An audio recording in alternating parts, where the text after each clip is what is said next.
Dhe u rikthyem në studio të nderuar shikues dhe siç ju paralajmëruam do të bisedojmë për atë që ndodhi sot në Kuvendin e Kosovës në seancën konstituive dhe kemi të ftuar Mimoza Kusari Liljen, kryetare e subjektit Alternativa, pra me grupin parlamentar të lëvizjes Vetëvendosje. Mirëdita, mirë se ardhët. Mirëdita, mirë se u gjej. Atëherë, sot prap nuk vazhdoi seanca konstituive e Kuvendit. Çka ndodhi sipas jush? Unë mendoj që e tëra e ka fillën në 2 ditë më parë, dhe me thonë kur ishte e caktuar me 15 prill, seanca konstituive e Kuvendit, dhe kur një votim që duhet të ishte më shumë procedural në raportin e mbarvajtjes së seancës, u kthye në një votim politik, pa qartësisht, në fakt, pa jo mendoj unë i menduar mirëfilli politikisht, edhe për efektin që menduan opozita se do ta kenë, dhe pas dështimit të atij votimi, përkundrejt se në sallë ishin 109 deputet, nuk arritëm të kalojmë në pikën tjetër, gjithsesi betimin e deputetëve. Votimi i cili dështoi, siç e dini mirë tash të gjithë, është votimi në të cilin deputetët formalisht konfirmojnë marrjen e mandateve si deputet të legislaturës së 9 të Kuvendit të Republikës së Kosovës.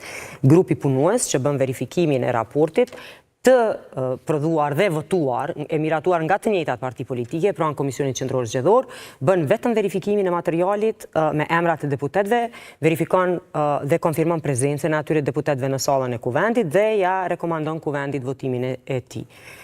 Votimi rrëzoi këtë raport, gjithsesi u ballafaqua me një situatë në të cilën u desh të ndërprehej seanca për të rikthyer dhe për të diskutuar se si do të vazhdohet tutje. Tani sot, insistimi ishte i vazhdueshëm, thuajse në votimin e 2 ditëve më parë, në votimin e 15 prillit nuk kishim kvorum. Kështu ishte interpretimi i vazhdueshëm i përfaqësuesve të opozitës së deri-tashme. Domethënë ata kërkonin vetëm hudhe në votim, se kjo është procedura. Përderisa ne këtë procedurë nuk e kemi të përshkruar askund. Do të thotë ju e dini që kryesuesi i seancës nga data 15 prill, zotëri Dehari, Avni Dehari, deputeti i zgjedhur i kësaj legislature, ka dërguar letër presidentes, ka kërkuar udhëzime, në të cilin ka marrë përgjigje që duhet vetëm të zhbllokohet puna e Kuvendit. Por jo konkretisht se a duhet të rikthehemi në të njëjtën pikë, apo duhet më tutje të rimbledhim grupin punues që formohet nga përfaqësues të partive politike dhe të rikthehemi nga pika e parë. Insistimi sot që të shkohet me njëherë në votim pa pasur konsultim ishte absurd dhe banal, mund të them, për arsye se në përfaqësues të grupeve parlamentare kur shkuan në takim, në fund në takimin konsultativ, kanë deklaruar përfaqësuesit e LDK-s, kanë deklaruar që ti nuk ke kompetencë të na ftosh, kryesuesit të seancës konstituive zoti Dehari, pastaj janë larguar nga takimi, përfaqësuesit të PDK-s kanë kërkuar dorëheqjen formale përkundrejt se një e tillë është dorëzuar dhe kanë kontestuar mbarvajtjen e punës së qeverisë në detyrë përderisa ndodh seanca konstituive. Gjitha kjo e tregon vetëm përveç se një mosbesim të thellë, unë mendoj, dhe kështu kam deklaruar dhe publikisht, unë besoj që këto parti politike në fakt kanë një problem përmbajtësor. Problemi i tyre është që me rezultatin zgjedhor të cilin e kanë marrë nga zgjedhjet e shkurtit të këtij viti, duket se nuk janë të akomoduar se si do të veprojnë, apo se e marrin si një kontinuitet të veprimit që e kishin më herët gjatë legjislaturës së 8. Një opozitarizëm i cili përveç se destruktivitetit nuk ka dhënë shumë alternativa tjera politike. Unë mendoj se ka pasur shumë mundësi për alternativa tjera politike, në kuptimin e opozitarizmit ose ofrimit të zgjidhjeve për problemet ose për çështjet të cilat janë me rëndësi për qytetarët e vendit, në të kundërtën ata kanë vendosur që të bëjnë bojkotime, bllokime kështu me radhë dhe me të njëjtën frym kanë vazhduar në këtë seancë. Përderisa jam më së e bindur se sikur të njëjtit të ishin ftuar sot nga përfaqësues të ambasadave të huaja në Kosovë, gjithë do të merrnin pjesë dhe gjithë do të dëgjonin çka t'ju thonin të tjerët. Pse ky refuzim? Mendoj që është një pyetje për ta. Pse edhe dialogu dhe komunikimi bazik për mbarvajtjen e seancës refuzohet, me kërkesën ose me argumentimin se zotri Dehari si kryesues i seancës që përcakton edhe rregulloria dhe kushtetuta e Republikës, i ka ftuar të bisedojë. Domethënë, ai nuk ka bërë ndonjë veprim i cili lën pasoja të thella juridike. Ai ka qenë në krye të detyrës së vet për t'i dëgjuar grupet dhe për të vendosur se a mund të procedojmë tutje me kthimin e seancës në pikën e parë, me cilën alternativë të vazhdohet. por ata kërkojnë njëjtë, si që thashë edhe sot, thua se nuk ka pasur quorum. Në kuvendin e Kosovës, votimet rikthehen kur nuk ka quorum brenda të njëjtës seancë. Do të thonë një seancë të papërmbyllur apo përcjellen për seancë tjetër të re, sipas me ligje. Megjithatë, në rrethonat e seancës konstituive, që unë mendoj që tash janë skenar që duhet të parashihen kur bëhet amandamentimi i rregullorës së punës së kuvendit, duhet të shohim se çka ndodh në rast se nuk votohet raporti i Komisionit Qendror Zgjedhor, i vetmi autoritet i cili bën certifikimin e procesit zgjedhor dhe verifikimin e mandateve të deputetëve. Do të thotë ne si deputet, ose ata deputet që ne i kemi deleguar në grupin punues, nuk kanë kompetencë as juridike, as ligjore që të bëjnë verifikimin individualisht të listave të deputetëve. Por ata japin një mendim formal mbi raportin i cili është shpërndar shumë herët për të gjithë dhe është publik dhe votojnë mbi të. Por këtu ka marrë një kohje krejtësisht tjetër në të cilin është dhënë mendim nga ana e tyre mbi deputet të caktuar, në këtë rast ata që janë bartës të funksioneve ekzekutive në detyrë, pas dënies së dorëheqjes, se ata kërkojnë që të ketë një largim fizik dhe mos kthim fare në zyre, përkundrit se një situatë e tillë është absurde, jo vetëm tani, por në cilën do vend ose në cilën do demokraci. Dhe gjitha kjo, sipas referimit të tyre, është në ligjin mbi qeverinë. Më konkretisht nenit 26, papajtueshmëria me funksionin e antarit të qeverisë dhe parandalimin e konfliktit të interesit. Ky nen, milioni ta specifikoj, që është një nen i cili është gati se tekstualisht i përcjellur nga Kushtetuta e Republikës, për arsye se vazhdimisht ata po deklarojnë se ky nen është nen i cili është vendosur në vitin 2022 kur ka kaluar ky ligj, por nuk është ashtu. Ky nen është nen i cili ka ardhur drejt për drejt nga Kushtetuta e Republikës dhe papajtueshmëria domethënë nenin 26 i ligjit mbi qeverinë e ka bazën në nenin 72 të Kushtetutës së Republikës së Kosovës. Dhe mbi të njëjtat premisa është dhe ka të bëjë me ushtrimin e funksionit aktiv, ku një deputet nuk mund të jetë aktivisht edhe një ministër, por aktualisht kryeministri dhe disa ministra e zavendësministra janë në detyrë, do të thotë të dërhiqur me kompetenca të kufizuara, të cilat gjithashtu i parasheh ky ligj mbi qeverinë, se cilat janë kompetencat e qeverisë së dorëhequr apo qeverisë që i ka skaduar mandati.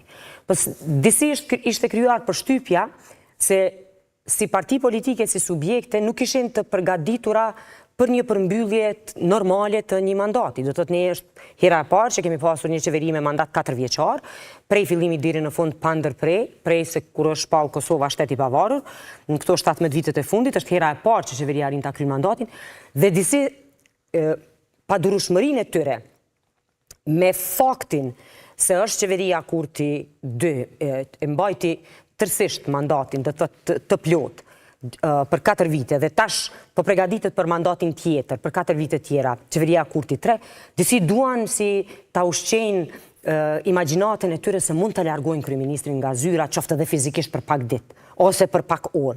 Po kjo është absurd për arsye se janë të parapara edhe me kushtetutë, edhe me ligje, kompetencat e kufizuara përderisa është qeverinë detyrë. Prandaj kjo është shumë e lehtë të tejkalohet dhe të arrijmë në pikën ku mund të ketë diskutim përmbajtësor edhe politik, edhe mund të sfidojnë ose të pretendojnë se sfidojnë qeverinë dhe pozitën me numrat në rast se arrihet tek pika 2. Por paraprakisht duhet të kthehemi dhe të kuptojmë e gjithashtu ta pranojmë se është kriju një precedent i keq, është bërë një votim, dhe ai votim është publik, është pa nga të gjithë, se cili ka qenë rezultati, një raport të shtërëzuar, dhe cila është tash procedura për ta kthyer atë raport në prej fillimit. Do të thotë që ta rikthejmë këtë seancë prej fillimit, a do të arrijmë këtë diskutim deri të shtunën mbetet të shihet. Pikërisht e kjo, për shkak se përfaqësues të opozitës kërkuan që nuk ka nevojë për konsultime, por ne jemi te pika e votimit të raportit. Po siç e përmendët, raporti u votua dhe në fakt dështoj që të kaloj. Dhe tani është kjo çështje, çka të presim të shtunën. Pra, do të mund që ky raport të themi të përditësohet duke u bashkangjitur edhe dorëheqjet me shkrim të cilat u publikuan pasi që 2 ditë më parë pasi që filluan kërkesat e opozitës, u publikua letra e dorëheqjes së kryeministrit. Duhet te kjo të fokusohem tani të shtunën, cili mund të jetë ndryshimi i gjendjes, pra, a kanë arritur dokumentet e duhura deri në kuvend? Lek është paksa absurde të thuhet se kryeministri duhet të dorëzoj formalisht dorëheqjen ose të jenë 2 rreshta si që kërkonin sot edhe 2 ditë më parë, të jenë 2 rreshta të thotë se unë jam dorëhequr. Kryeministrit i ka përfundu mandati. Nuk ka mandat në Republikën e Kosovës më gjatë se 4 vite. Përveç se në rrethonat e jashtëzakonshme, në të cilat e dim mund të jenë qoftë situata të katastrofave klimatike apo të tjera të agresionit nga një shtet tjetër. Do të thënë, në rrethanat aktuale, kryeministrit i ka pushu funksioni si kryeministër do të thotë i Republikës me kompetenca të plota, është kryeministër në detyrë, prej momentit kur është kry 4 vjeçari, se ashtu është e parapar me kushtetut dhe ashtu është e parapar me ligje.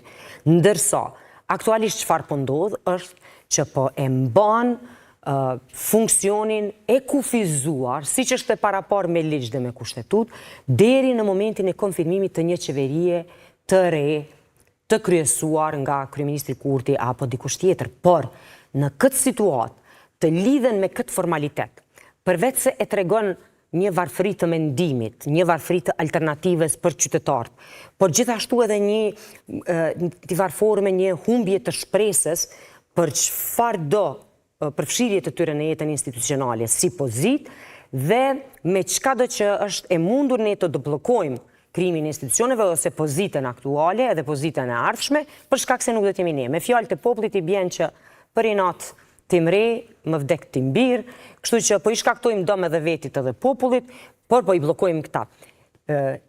Rrethanat të cilat kanë ndodhur 2 ditë më parë, në të cilën morën pjesë 109 deputet dhe vetëm 52 vota ishin për këtë raport, janë rrethanat të cilat janë regjistruar. Dhe tashmë nëse duan që ta rikthejnë votimin, ai nuk mund të bëhet vetëm sikurse asgjë nuk ndodhi, për arsye se ka përgjegjësi për secilin vot. Domethënë një deputet e deputete që nuk e merr mandatin me të cilin është certifikuar, përbes ka problem serioz me tregu seriozitet më të tjeshëm për agjendën dhe punën legjislative. Unë nuk e di se si një deputet ose deputete që ka dalë dhe ka kërku vota tek qytetarët, ka bu fushat më shumë se një muj, domethënë prej kur janë shpallë zgjedhjet 3-4 muaj më herët, dhe të vjen dhe të thotë se e pranon ti raportin cilin ti e certifikuar si deputete ose deputete, thotë jo, nuk e pranoj, votoj kundër. Për çka? Për arsye se në atë raport janë edhe emrat e kryeministrit në detyrë dhe ministrave, të cilët në momentin e votimit ose marrjes së betimit dhe nënshkrimit, natyrisht se e mbajnë vetëm zyren deri në momentin e dorëzimit të zyres të dikush tjetër. Dëshiroj t'ju pyes për shkak se një çështje që mjaft u diskutua dhe ishte zhvillim. Po ashtu ishte kur kryesuesi të martën ju tha që do t'i drejtohet presidentes për konsultime. Megjithatë, presidentja prap në përgjigje tha që seanca duhet vazhdojë ashtu siç është me kushtetut dhe gjithçka. Tani në këtë pikë, kur jemi në një ngërç të këtill, pra që sot u pa, seanca nuk mundi të vazhdojë për shkak se kemi mbetur në pikën e votimit ose jo të kësaj. E shihni që mund të jetë presidentja si faktor uniteti i shtetit që t'i mbledh ndoshta subjektet që të merren vesh se si të ecet më tutje me seancë konstituive, apo kjo nuk i takon më presidentes? Po presidentja ka dhënë përgjigjen e saj, apo kabineti i presidentes për procedurën apo procesin, ka kërkuar bllokimin e institucioneve. Nuk ka tregu specifikisht a duhet të rikthehemi prej fillimit apo duhet të vazhdojmë aty ku kemi mbetur. Megjithatë ka shprehur gatishmërinë për t'i takuar kryetarët e partive. Unë mendoj se një rrethanë e tillë mund vijë nëse ne do të kemi mungesë të konsenzusit politik ndërpartijak në kuvendin e Kosovës për të diskutuar dhe te presidentja mund të shkojmë për të diskutuar për shpallje të zgjedhjeve të reja. Dhe partitë politike duhet ta kenë këtë debat aktiv brenda subjekteve të tyre.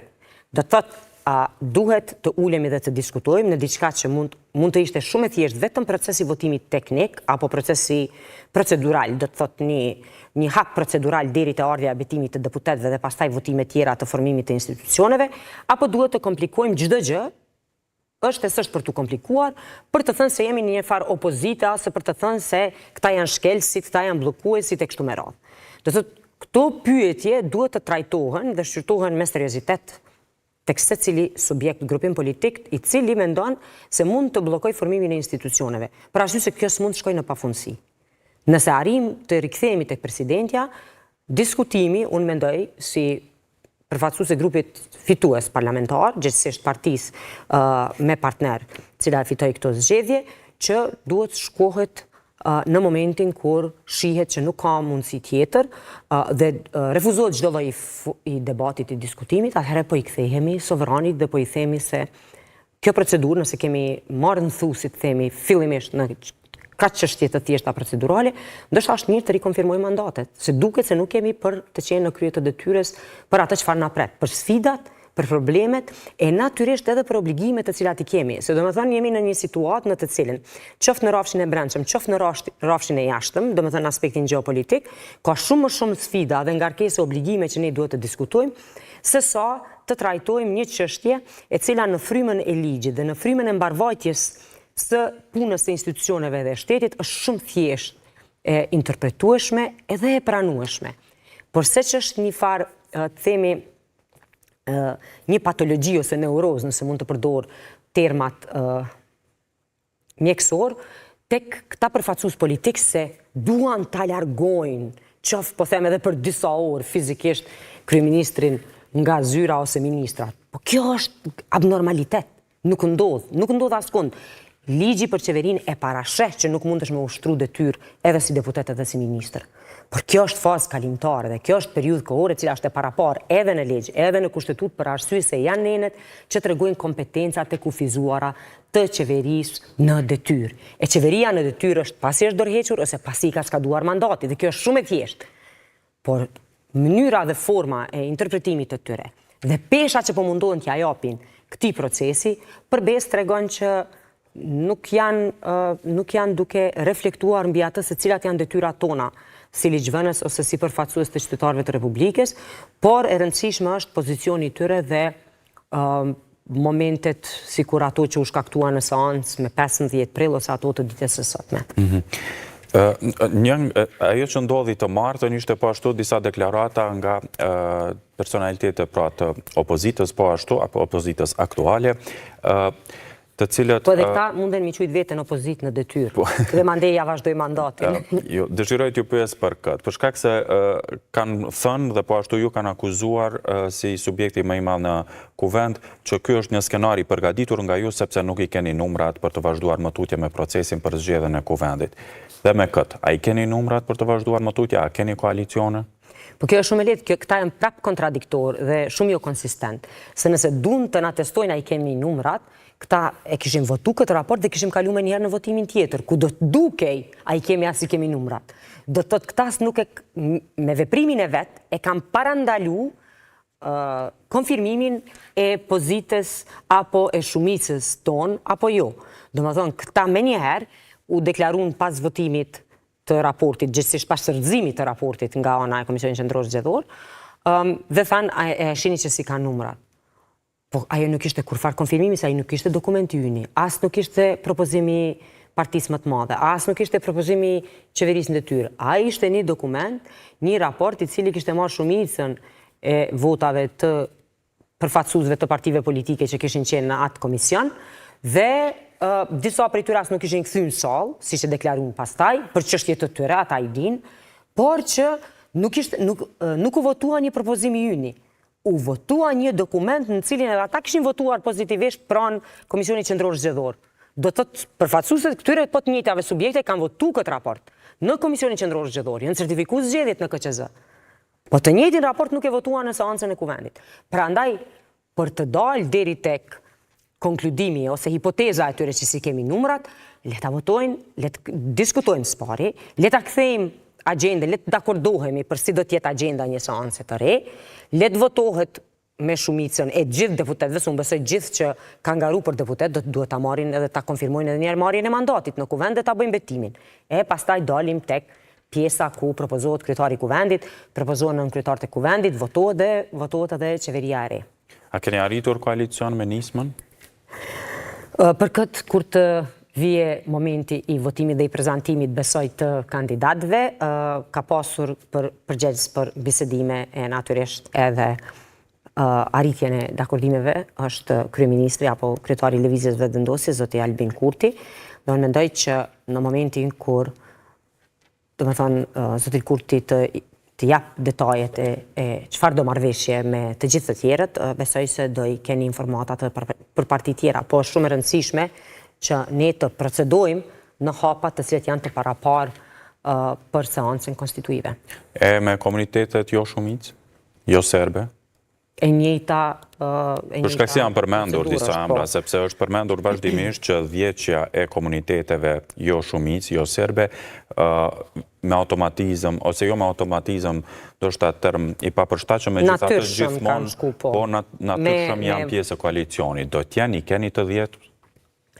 Deklaratat e tyre nuk kanë qenë të gjithë, do më thënë, në konfirmimin pozitiv, por unë mendoj që ka pasur, dhe në fakt ka hapësirë, ose mund të themi, mund të konkludojmë që ka mbështetje, përveç përfaqësuesve të komuniteteve jo shumicë jo serbe, është edhe një përfaqësues i komunitetit serbe, deni ministri në detyrë Nenad Rashić, i cili ka konfirmuar edhe bashkëpunimin edhe mbështetjen me lëvizjen vetëvendosje dhe kryeministrin Kurti. Dëshiroj të kthehem edhe një herë tek ajo që pritet të ndodhë të shtunën. E përmendet që kjo në fakt është hera e parë, është e paprecedent që ka ndodhur dhe nuk kemi ndoshta një parashikim se si mund të vazhdohet më tutje. Nëse shkojmë deri në pafundësi që përmendet, natyrisht që nuk mund të shkojmë në pafundësi, por nëse vazhdojmë, jeni të gatshëm për zgjedhje të reja? Po në fakt ne nuk mund të imponojmë rrethana ose situate cila e bllokon vendin. Do të jemi të gatshëm për çkado që është e nevojshme për të kaluar në një rrethane e cila garanton formimin e institucioneve dhe natyrisht kthen pak sensin e përgjegjësisë të ata të cilët e kanë kërkuar këtë përgjegjësi.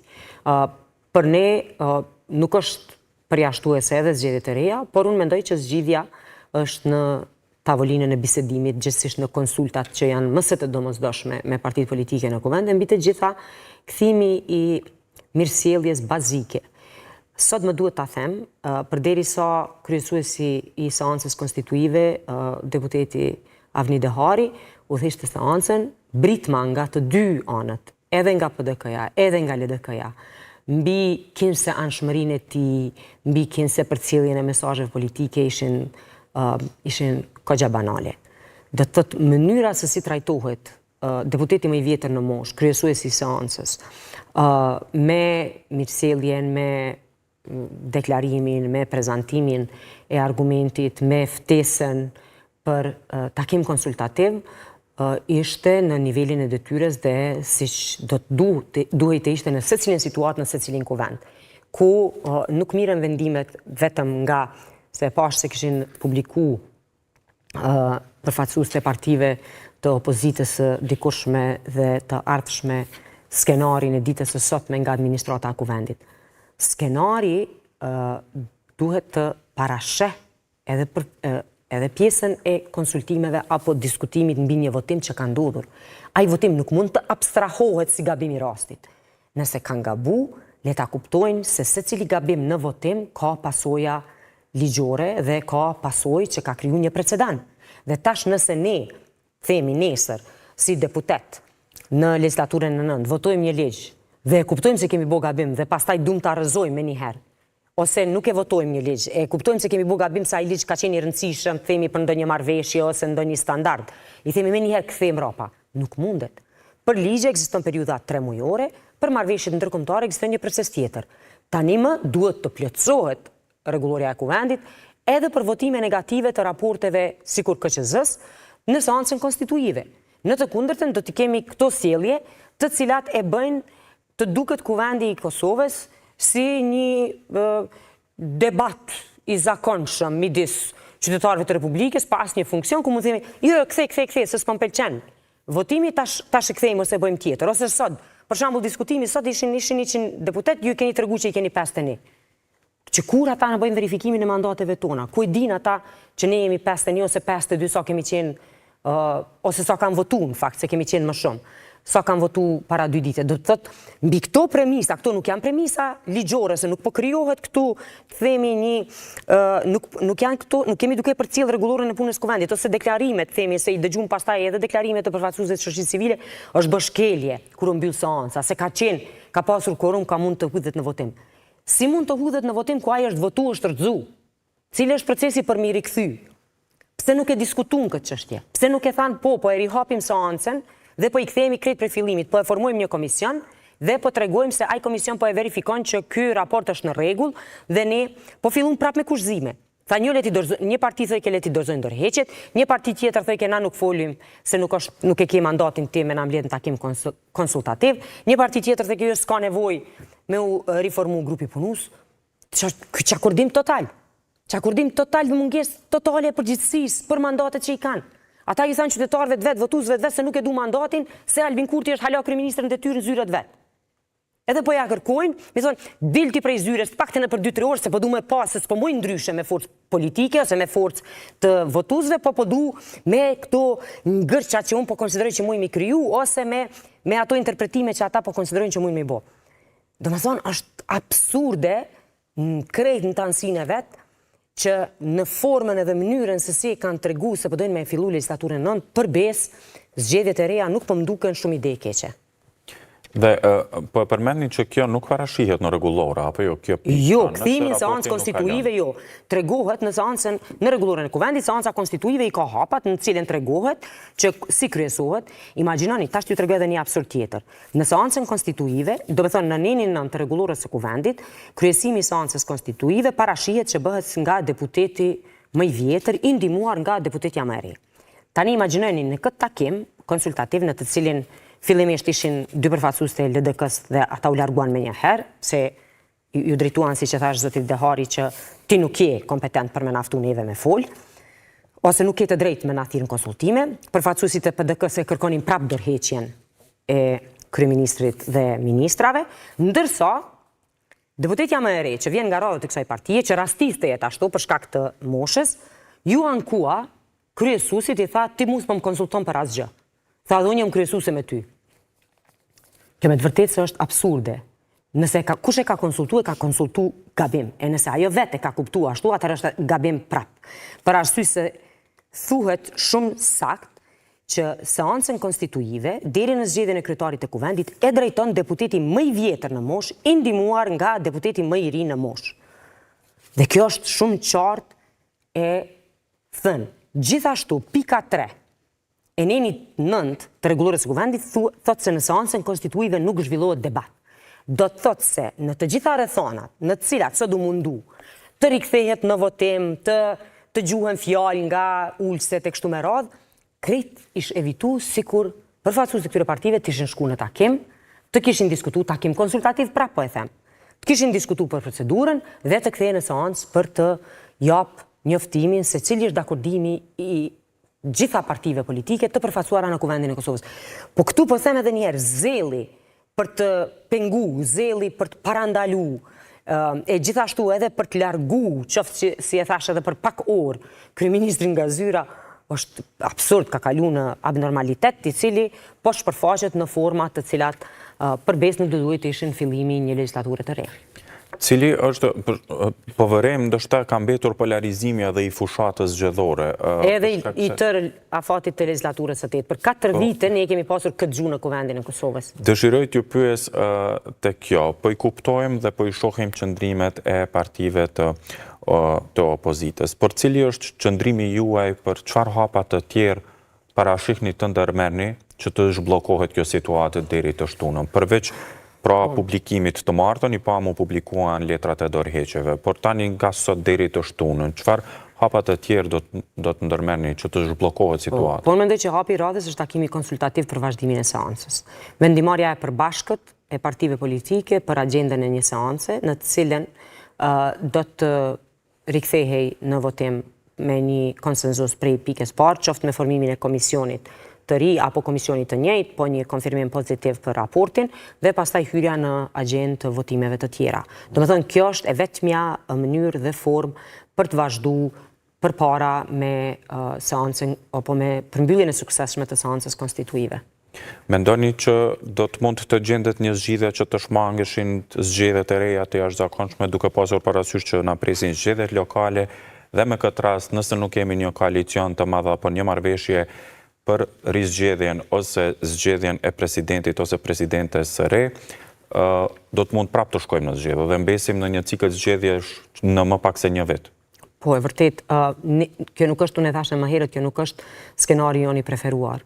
Por nëse është domosdoshme, atëherë duhet të ballafaqohemi. Për arsye se skenari joni preferuar është që të arrihet marrëveshja mbi mbarvajtjen e seancës kur ajo është caktuar, të hyjet në votim siç e parashë rregullorja e kuvendit pa debate dhe pa veprime politike për çështje procedurale, për arsye se e ritheksoj raporti i Komisionit Qendror Zgjedhor, cilin e verifikon një komision i kuvendit, ka të bëjë vetëm me mandatet e deputetëve dhe prezencën e tyre, dhe pastaj votime tjera të cilat duhet të pasojnë. Kjo është forma më e mirë për vazhdimin dhe krijimin e institucioneve të vendit. Se cilë do t'jenë skenar pastaj për, domethënë, zgjedhjet lokale janë zgjedhje të rregullta, ato janë të parapara dhe ato presim ndoshta brenda pak muajve të shpallen nga presidenti i vendit, kur pastaj edhe bëhen përgatitjet për ditën e zgjedhjeve, dhe pastaj zgjedhja e presidentit, presidentes, kur të ndodhë ajo, do të mvaret, a do të ketë marrëveshje politike apo jo. Po në rrethanat aktuale,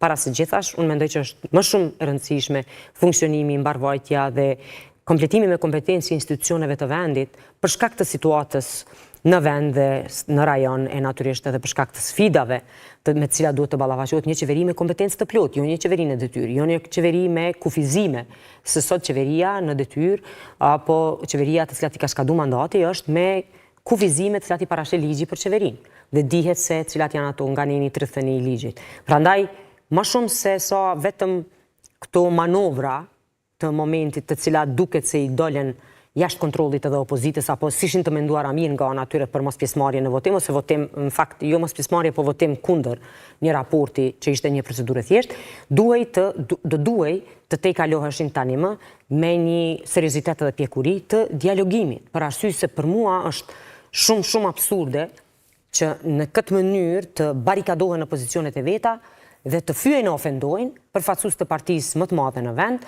vetëm pse kërkojnë konsultime mbi mbarvajtjen apo procesin e vazhdimit të seancës. Sonja Kusari Lila, faleminderit shumë që ardhët. Faleminderit juve për mundësinë. Të nderuar shikues, këtu edhe po përfundojmë